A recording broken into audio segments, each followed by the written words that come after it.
Nos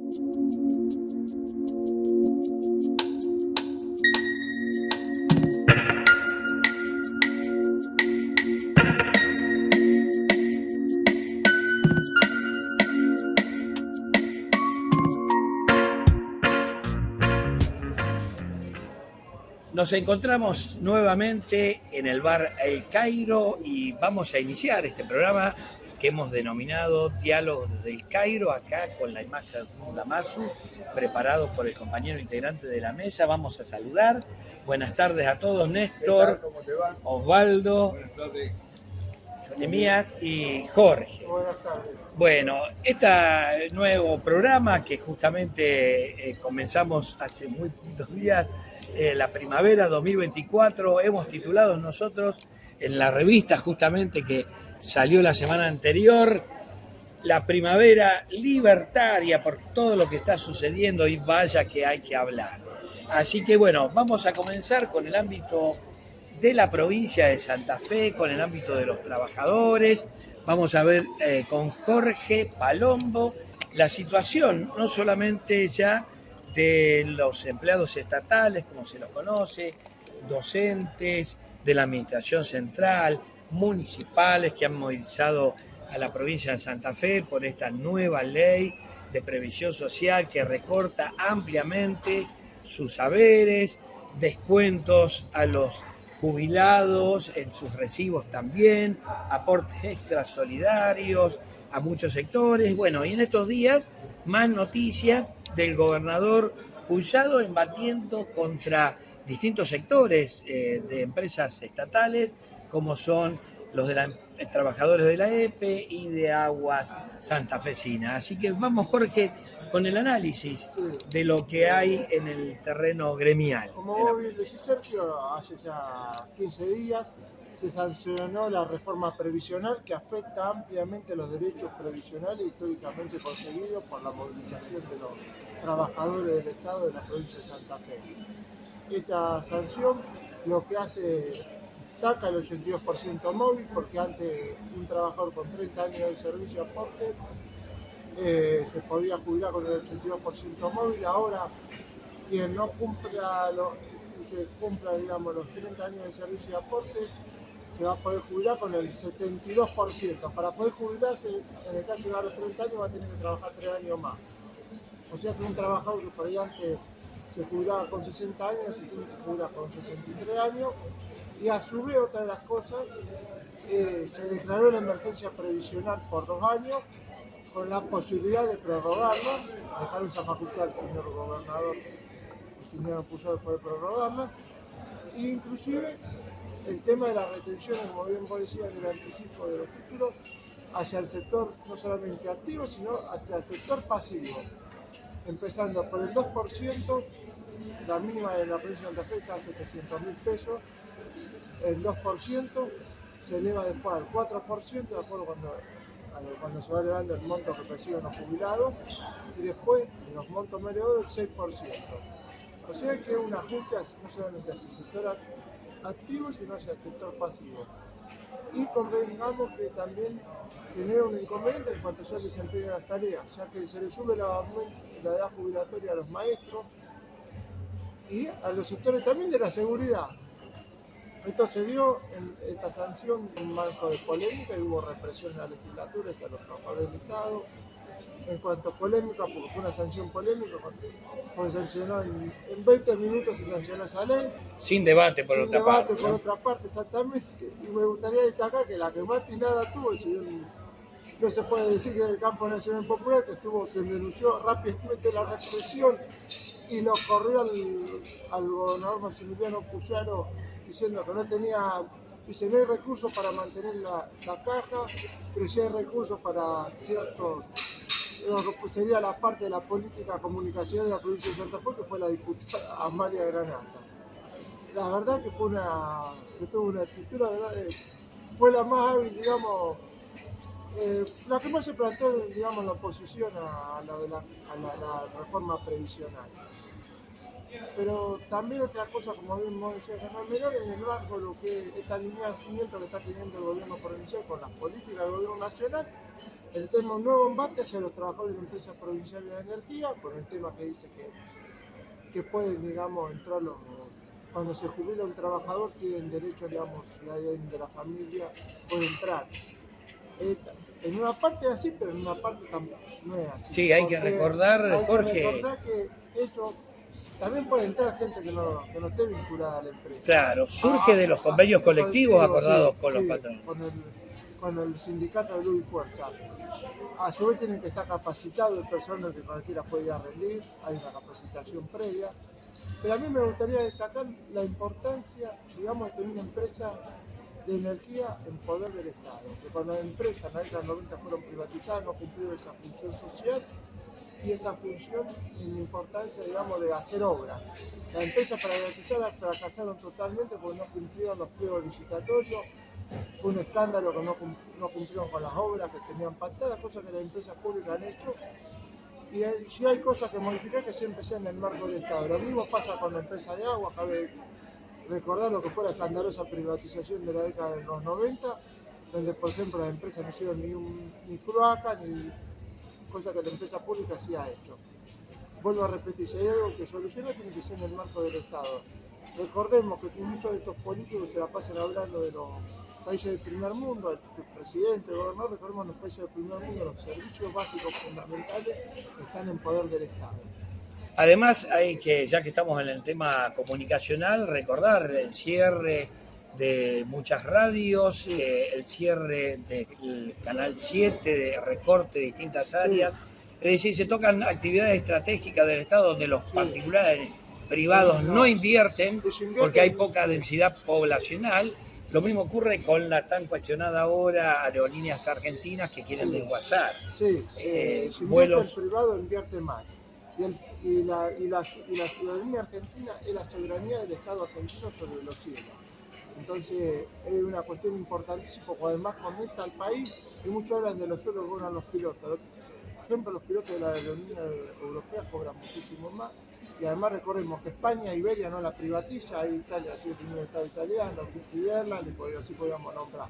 Inclusive le diga la otra vez que, volviendo al tema de los servicios públicos, en Inglaterra habían privatizado, tenían el concesionado del agua privado, con el mal servicio vuelve otra vez en poder del Estado. Y recordemos que en la pandemia, los trabajadores del Estado, en todos los servicios públicos, fueron los que más, digamos, participaron en lo que fue y destaquemos que Aerolínea Argentina fue quien trajo las vacunas. Y si no hubiéramos tenido una aerolínea del Estado, tal vez no hubiéramos tenido esa conexión como para traer las distintas vacunas que trajeron contra el COVID. Y en el caso, por ejemplo, de la Radio Nacional y de los medios públicos, fueron quienes conectaron a distintos lugares donde las distintas emisoras privadas no llegan. Y ni hablar también del correo, que en muchos lados fue quien llevó las vacunas al correo del Estado porque los correos privados no llegaban o pagaban los distintos beneficios sociales porque los bancos no había bancos en muchos pueblos. Creo que es un panorama muy oscuro para lo que es las políticas de Estado y para lo que son los trabajadores argentinos, del sector estatal y del sector público. Porque lamentablemente la mayoría de los gobernadores, muchos de los gobernadores, intendentes están en línea con las políticas de recorte que se están dando por parte del gobierno nacional. Y lo último que me gustaría agregar, ayer se promulgó la reforma laboral y esa reforma laboral es totalmente nociva para los intereses de los trabajadores del sector privado y los trabajadores argentinos, porque ahora los empleadores pueden despedir sin posibilidad de pagar indemnización y dejan ese fondo de cese que existe, si bien existe en la UOCRA, hay que destacar que son empleos temporarios. Y el cese, digamos, el trabajador deja menos del empleador, lo cual perjudica notablemente a los que es el trabajador y el sector de los trabajadores en la República Argentina. Pero bueno, son momentos muy duros. Creo que lo que está faltando es una posición clara desde el punto de vista político. Lamentablemente creo que hay una falta de confusión y unidad de la oposición. Y creo que si seguimos así, lamentablemente, creo que Javier Milei se va a quedar 4 años. Sí, esperemos que no, pero lamentablemente como se ve el panorama, y una cosa que me gustaría destacar para terminar, es que ahí tiene un gran consenso en los sectores de jóvenes, de 30 años para abajo. Lamentablemente creo que eso es un panorama muy desfavorable. Sí, esto es lo que se acontece a nivel nacional, una falta de representación de los partidos, oposición, como vos mencionabas. Así que bueno, muchas gracias por tu No, intervención, Jorge. no, En el día viernes, en la departamental Rosario, justamente, hubo un acto homenaje a la gente que todavía vive de la resistencia peronista rosarina. Nosotros tenemos uno aquí que siempre nos trae aquellas cuestiones, relatos vívidos de lo acontecido en la ciudad de Rosario, que es Osvaldo Dunda. Así que bueno, justamente acompañando este homenaje que la departamental Rosario del Partido Justicialista hizo a muchas personas que han vivido esa época del 50, del 60, vamos a convocar a Osvaldo que nos cuente un par de relatos, de anécdotas respecto de algunas de las personas, militantes, compañeros que han vivido más aquí en estas décadas y que podamos traer a la memoria, como es el caso que hablábamos antes de iniciar la grabación del programa de septiembre de el Horacio Rivero, el boxeador de la ciudad de Rosario. A ver, ¿cómo es eso, Osvaldo? Horacio Rivero fue un boxeador rosarino peso liviano, que en el boxeo amateur llegó a lograr el título de campeón de los barrios. Y en el boxeo nacional llegó a lograr el título de ganar la medalla del trabajador. Y en el Luna Park, Perón le dio personalmente y se la colocó en su cuello la medalla que distinguía a los trabajadores. Con esas virtudes, Horacio Rivero se desenvolvió en el ambiente boxístico. Pero hubo algo en su vida, un gesto, que lo marcó para toda la vida en el recuerdo y las añoranzas de la resistencia peronista. El tema fue un sábado a la noche peleaba en Chile, en Santiago de Chile. Y si no me equivoco, peleaba contra un chileno llamado Valeriano Mesa. La pelea terminó perdiendo Rivero, pero en ese mismo momento, en el Hotel Excelsior, llegaban internados los prófugos del penal de Rawson, el compañero Cámpora, el compañero Guillermo Patricio Kelly, el compañero Américo Barrio y dos compañeros más. Tuvieron refugio en ese hotel. Cuando Rivero se entera que están allí internados los compañeros estos, lógicamente no tenían nada más que lo opuesto. Va hacia el hotel, pide hablar con ellos y lo atiende Guillermo Patricio Kelly. Entonces él, Rivero, con la humildad propia de uno que se gana la vida, jugándose la vida, le dice: compañero, aquí traigo la bolsa, lo que gané.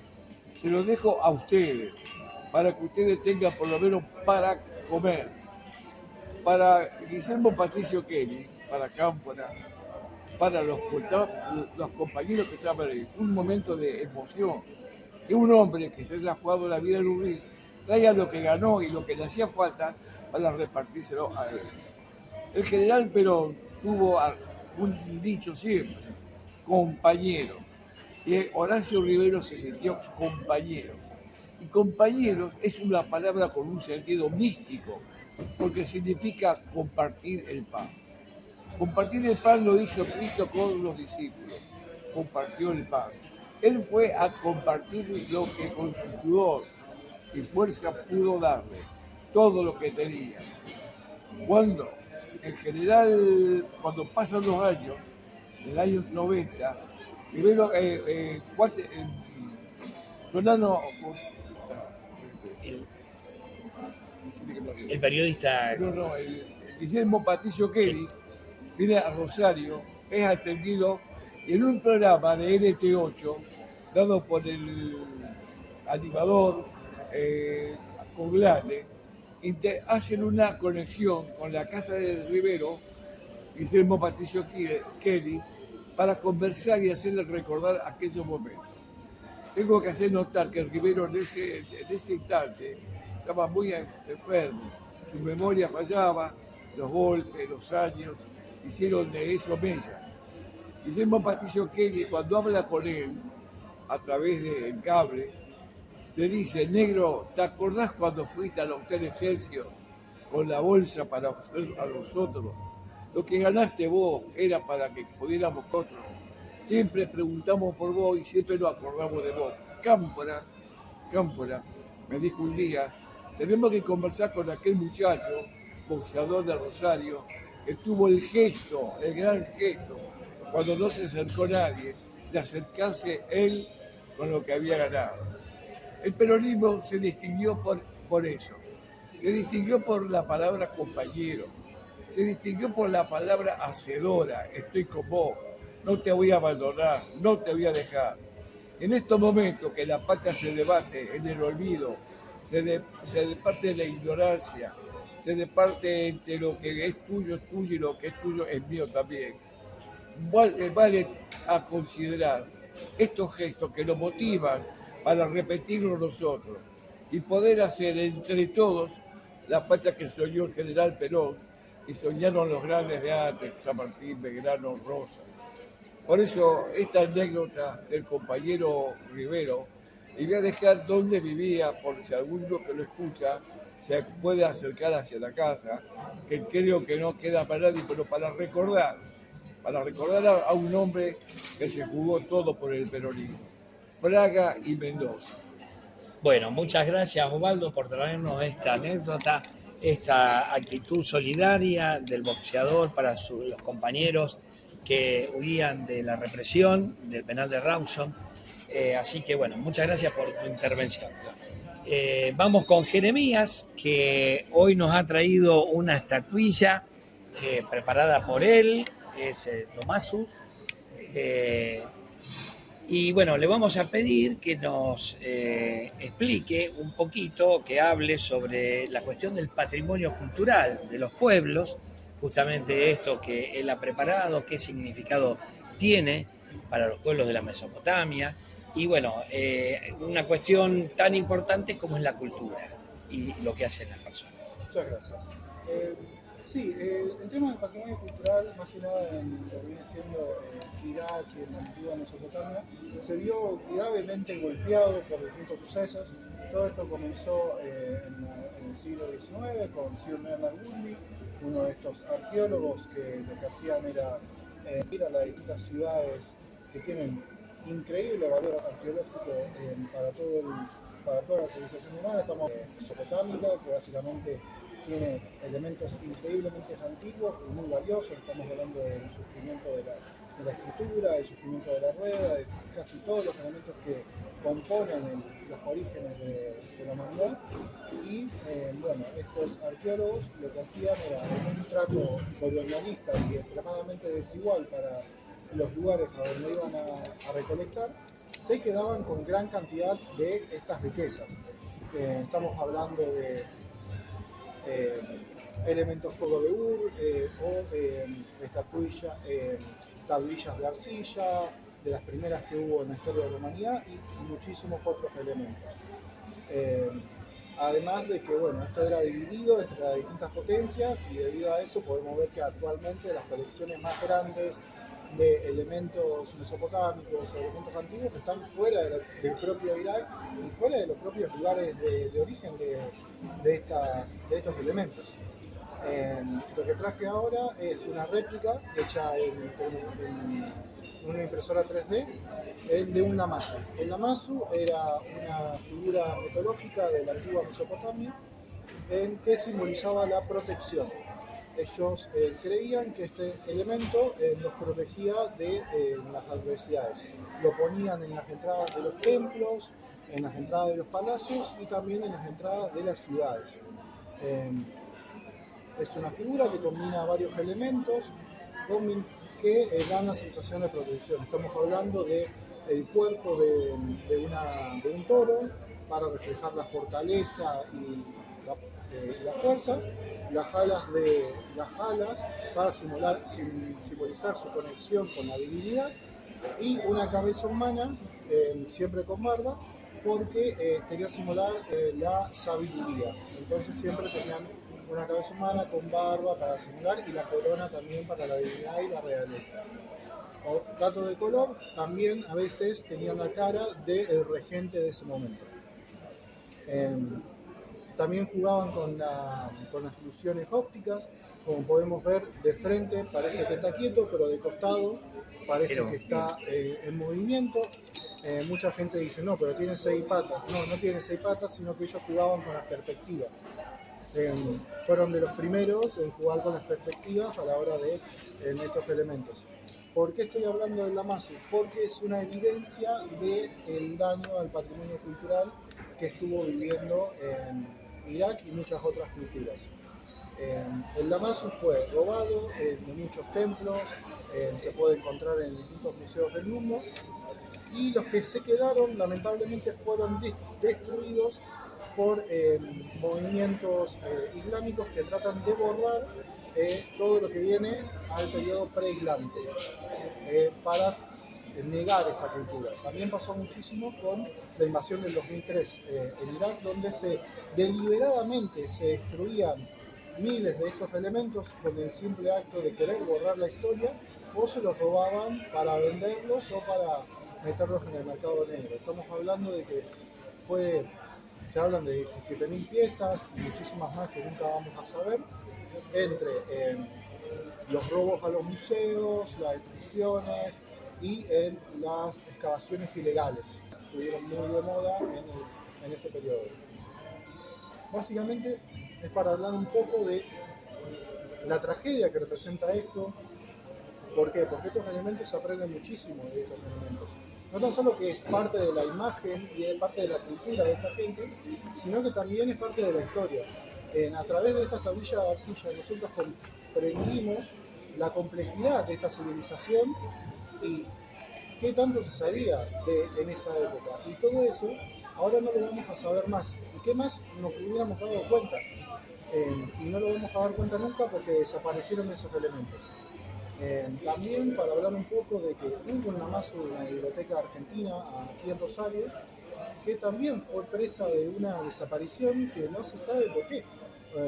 Tenemos nuestras hipótesis, pero básicamente era un Lamasu gigante, hermoso, una réplica, que fue desaparecido. Así que tenemos esta pérdida aquí en la ciudad de Rosario, de nuestro patrimonio cultural también, ¿no? En la ciudad. Claro, en parte de una persecución cultural que se está haciendo cada vez más habitual y que debemos entender de que estos elementos son parte de la cultura, son parte de la historia y que es muy importante que nosotros lo defendamos. Muy bien, y obviamente patrimonio de la humanidad, como es toda evolución, ¿no? Del hombre y no importa las regiones en que habite. Bueno, muchas gracias Jeremías por la intervención, por la muestra de preparado y traído para hoy. Vamos a cerrar el programa en el día de hoy entonces con este panorama bastante sombrío para Argentina.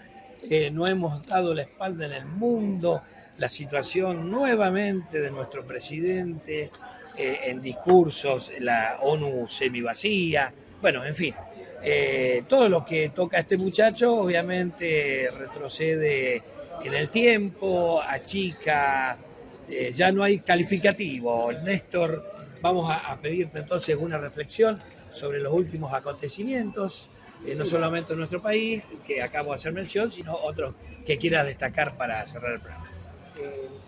Bueno, en el caso del presidente ha tenido un papel bastante, digamos, mediocre, ¿no? En Naciones Unidas, con un discurso muy limitado, muy chato, y además con una proyección en el internacional que nos ubica siempre del lado del privilegio de los poderosos en detrimento de las causas justas, y por otro lado nos hace comprar algunos pleitos que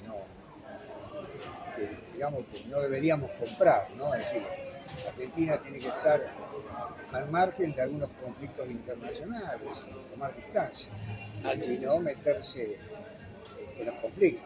Además, otra cosa que hay que destacar, esta pérdida de neutralidad histórica en todos los años como nación de nuestro país, no lo puede declarar él, debe haber intervención del Congreso Nacional, de la legislatura. así es, sí, sí. Bueno, además rompe con toda una tradición que tenemos en materia de política internacional, salvo en los tiempos nefastos de la dictadura, generalmente en tiempos de la democracia siempre Argentina empañó distintos procesos. Y en el plano internacional, vinculando la posición de Argentina alineada con Israel y lo que está pasando hoy en Oriente Medio, ¿no? Es decir, cómo se están, tomando mayor fuerza o se están profundizando los conflictos en los frentes que Israel está llevando adelante. Hoy ya dejó en un segundo plano en Gaza, que a pesar de adelante una política de tierra arrasada, no pudo con la resistencia palestina. Tampoco reconoce Israel y algunos medios afines a Israel el protagonismo que ha tenido la resistencia palestina en Gaza. Y lo digo porque en el caso del Frente Norte de la región de Palestina, es decir, donde el sionismo tiene un conflicto con Hezbollah, donde por otro lado, digamos, quedó demostrado la poca seguridad, ¿no?, de esta estructura político-militar vinculada a Irán. Digo, habida cuenta de lo que fue estos atentados que llevó adelante el Mossad a través de los aparatos de estas personas y los walkie-talkie,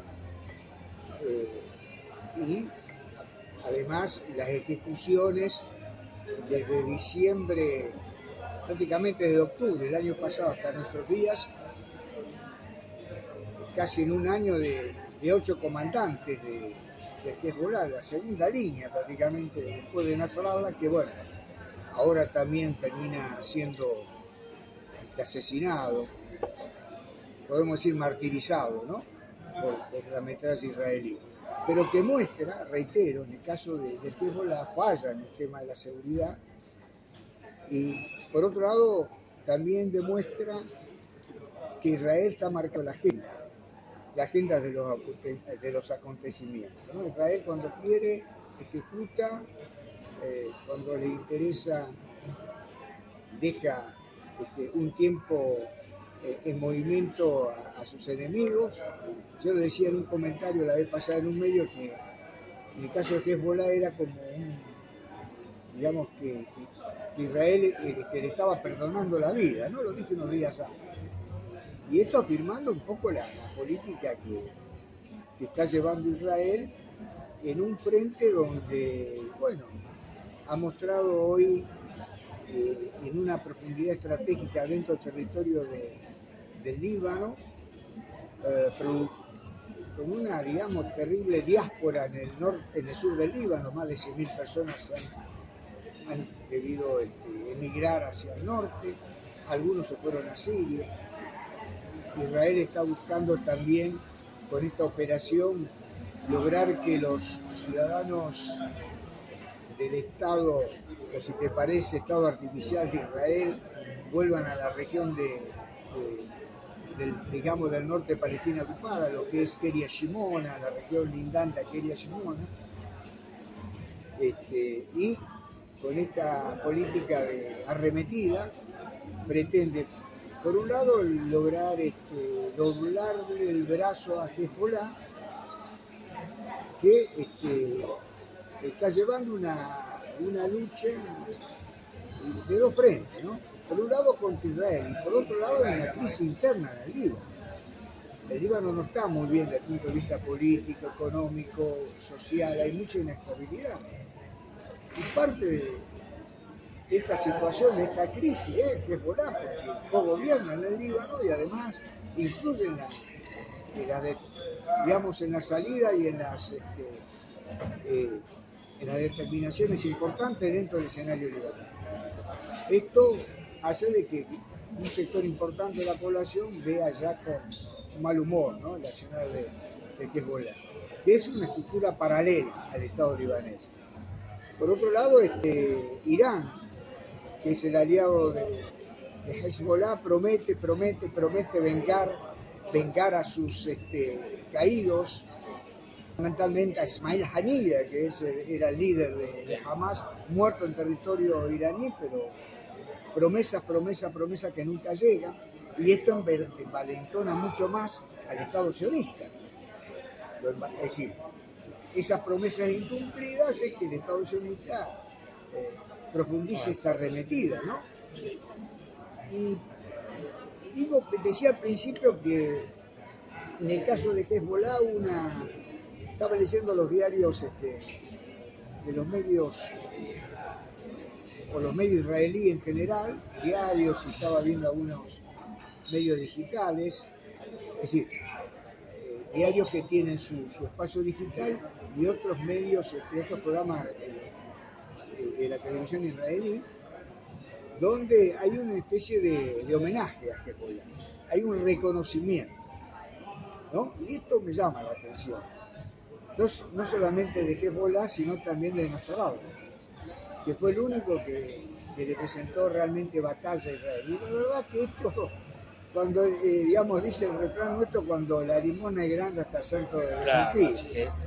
Lo decíamos permanentemente, Israel quiere poner del otro lado un perfil de enemigo necesario, digamos, para su proyecto y su estrategia, ¿no? Un formato de un enemigo que porte cierto grado de sectarismo, poca democracia al momento de armar un frente unido. Y una vez que, digamos, eliminó parte de la estructura de ese enemigo, sigue homenajeando a esa figura. Es curioso, ¿no? Mientras que, por ejemplo, a los palestinos, no es que tienen que homenajearlo, pero no hay ningún tipo de reconocimiento de la prensa, de la misma prensa israelí, ni tampoco de la prensa internacional afín a los intereses de Israel. Los palestinos siempre tuvieron un protagonismo muy activo en la lucha contra la ocupación sionista. Los palestinos le demostraron digamos, la performance en el campo de batalla en numerosas acciones, desde 1968 en Caramel, 1982 en Beirut, en la batalla de Beirut. Sin embargo, bueno, parece que no existen. Y ahora la actividad de la resistencia palestina en Gaza es realmente ejemplar desde el punto de vista militar, ¿no? Es decir, está bien, hay territorio arrasado en Gaza. Lo habíamos dicho en otro programa, ¿qué podían esperar los palestinos en una situación realmente de una agonía permanente, ¿no? Es decir, ¿y qué pasó desde octubre a esta parte? En el marco del Foro de Naciones Unidas, en el reconocimiento palestino, es decir, yo lo que finalmente quiero resaltar que hoy el combate en el norte de Palestina ocupada y lo que es la intervención de Israel en el Líbano está mostrando por un lado que, bueno, Israel va por mucho más, no simplemente para terminar con Gaza, sino el pretexto de Hezbollah es volver a un estado de ruina total en el territorio libanés, como ocurrió en otros momentos, ¿no? En el 2006, en 1982, tratar de destruir todo lo que implique la infraestructura del Estado libanés, y por otro lado entender que la única solución, como siempre repetimos, es una salida justa, honorable, de considerar los intereses de los palestinos para la construcción de un Estado independiente, que esto va en contra de la misma naturaleza del sionismo, pero lo importante es que los organismos internacionales presionen para lograr este objetivo, ¿no? Es decir, sobre todo en el marco de Naciones Unidas. Estamos en una situación bastante caótica, y esto ocurre por la soledad que tienen los palestinos, y yo diría también una soledad que hoy porta el Hezbollah, porque, repito, el mentor de Hezbollah, la República Islámica de Irán, le ha soltado la mano. esto es una realidad, porque más allá del apoyo económico o de las promesas de mandar soldados al frente libanés, acá lo que se necesita es realmente un apoyo efectivo, que realmente la estructura esta que es aliada a Irán tenga un verdadero soporte de parte de la República Islámica de Irán. Porque lo que pasa y lo que hay que analizar que para Israel Hezbollah cruzó la raya roja, ¿no? Cuando comenzó a bombardear Haifa y los lugares cercanos a Haifa, ¿no? Ya eso es un problema, porque le está generando en la población israelí, digamos, un estado de conmoción, un impacto, digamos, desde el punto de vista emocional, que no, que no lo beneficia a Netanyahu ni a todos los halcones israelíes ni al ejecutivo israelí, digamos. Y esta línea roja que cruzó Hezbollah tiene que ver con el mismo desarrollo de los acontecimientos. En una guerra hay hechos que desbordan y ya no se pueden parar más. Israel también ha cruzado la línea roja, porque Israel lo que le pretendía es mantener una guerra controlada en la región, y hoy ya es como que ha desbordado, ¿no? Así que esperemos que, por el bien del pueblo libanés, que pare esta arremetida y que finalmente la paz pueda aflorar desde hace décadas viene en un estado de tensión permanente. Bueno, muy bien, Néstor, con tu análisis entonces internacional, de la política internacional, lo que ocurre en el mundo. Estamos terminando el programa de septiembre, así que les agradezco la participación en el programa Diálogo desde el Cairo, aquí desde la mesa peronista que hacemos todos los meses. Nos encontraremos entonces, Dios mediante, en octubre. Buen fin de semana para todos.